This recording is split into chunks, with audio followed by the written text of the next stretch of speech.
Maelfu ya wanawake kutoka Umoja wa Makanisa Manispaa ya Iringa wamekutana katika parokia ya Ruang'a iliyopo tarafa ya Isimani ili kufanya maombi ya dunia.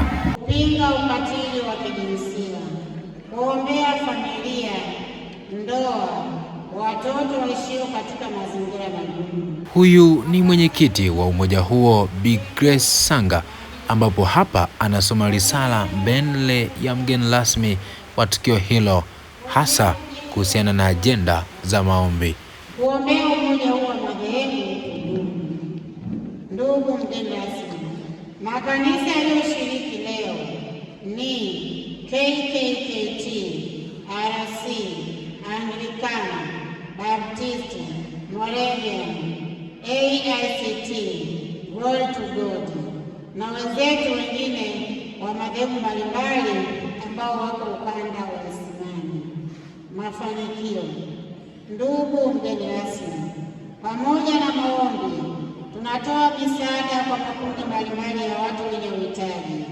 Mwaka jana 2025 tulitembelea vituo viwili, kituo cha Image Ilula walemavu na kituo cha Isimani Ruang'a nyumba yetu. Tulifanikiwa kupeleka vitu mbalimbali. Mwaka huu tutapeleka huduma kwa wahitaji katika kituo cha nyumba yetu kiasi kidogo na kituo cha viziwi cha Huruma Center. Tumefanikiwa kufungua akaunti ya mkoba, namba yake 0030100229 Jina la akaunti hiyo Umoja wa Makanisa ya Kikristo Iringa. Naye mgeni rasmi ambaye ni msaidizi wa askofu wa KKKT Dayosisi ya Iringa, Mchungaji Askari Mgeyekwa, mbali na kuwapongeza wanawake hao, amewataka kuendeleza malezi jumuishi kwa watoto wa kiume na watoto wa kike. Unawekaje kichwa kiwe ndio kiongozi bila elimu? Na ndio maana tunapata majibu ambayo hayafanani na swali. Mama mko hapa, unamuuliza mume wako, unamuuliza ulikuwa wapi? Anasema usiniulize mimi mwanaume. Hilo swali na jibu vinafanana. Ni kwa sababu hana shule.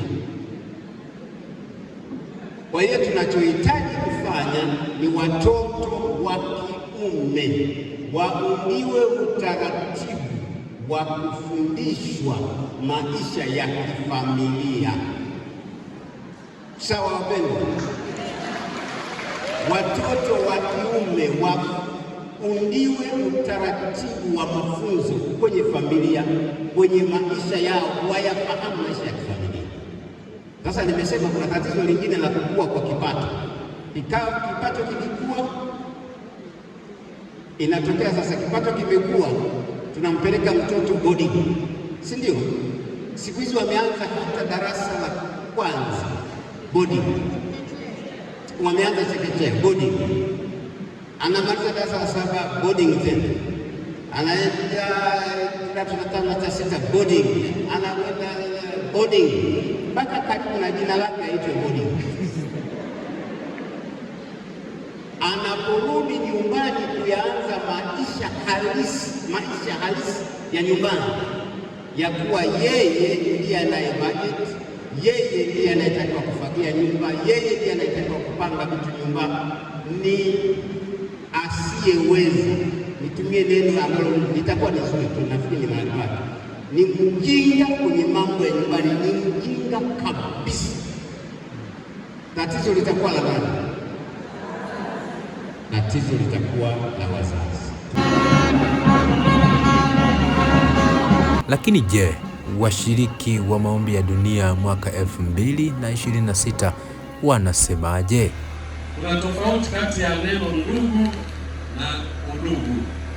Undugu kimsingi au msingi wake ni damu au vina sana, kwamba watu wa damu moja, wa ukoo mmoja wanaitwa ndugu. Lakini udugu unaunganishwa na kitu kingine ambacho kihusiani na damu, na sisi wote tunahusianishwa hapa na imani yetu katika Mungu Baba, Mungu Mwana, Mungu Roho Mtakatifu. Kwa hivyo tunahudumisha udugu wetu katika imani na sio katika damu. Tunahudumisha udugu wetu katika Ukristo, watu wa madhehebu mbalimbali ya Kikristo, makanisa ya Kikristo. Kwa hiyo Zaburi hii inatuelekeza vizuri kwamba katika Ukristo wetu ni kweli tuko pamoja, kwamba sisi wote ni Wakristo, lakini pengine kuhusu umoja bado tunalegalega. Sasa kina mama leo umetuonyesha kwamba sisi Wakristo tulio pamoja tunatakiwa tuwe na umoja. Kwa jina naitwa Veronica Chavala, ni mwenyeji wa parokia Isimani.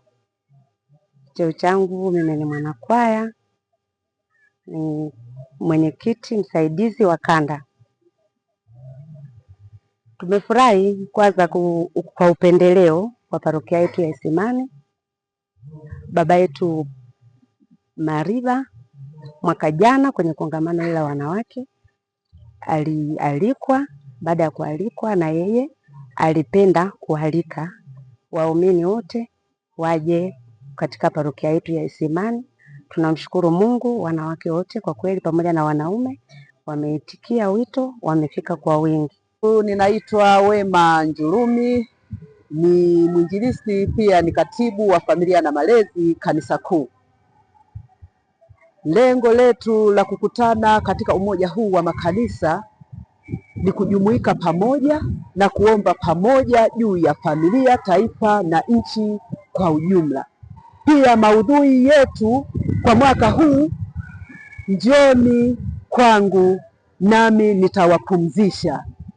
Kwa hiyo tunaalikwa sisi sote kuleta mizigo kwa Yesu, naye atatupumzisha.